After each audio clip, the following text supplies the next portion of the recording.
Dans le plus grand chantier naval du sud de la Chine, Sogavare a eu une discussion animée avec le président de l'entreprise, William Zhou. Guangzhou Shipyard International a déjà construit le navire médical naval appelé Arche de Paix, mis en service depuis 2008. La semaine dernière, cet hôpital flottant a entamé une nouvelle mission auprès de 5 pays insulaires du Pacifique. Toutefois, le dirigeant des îles Salomon semblait particulièrement intéressé par les cargos. You build something small, Yes.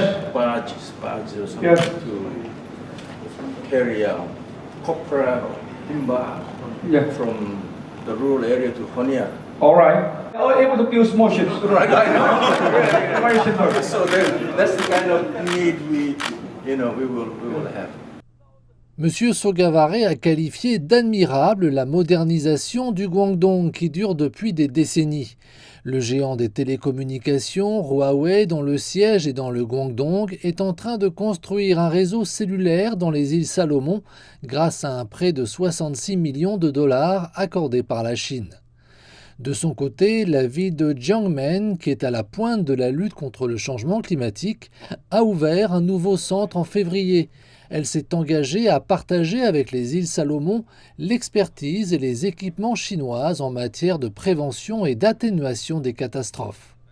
Les analystes estiment que répondre aux besoins de développement par des programmes concrets est une priorité dans l'agenda de M. Sogavare en Chine.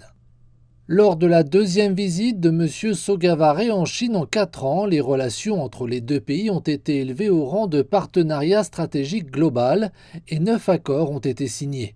Parmi eux figure un pacte de coopération policière. Il s'agit des pays souverains qui travaillent ensemble sur la base du respect mutuel.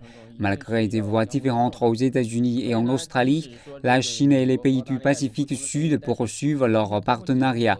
La coopération policière est un besoin fondamental pour un pays. Sans stabilité sociale et politique, le développement est entravé. Elle s'aligne sur les objectifs de développement commun de la Chine.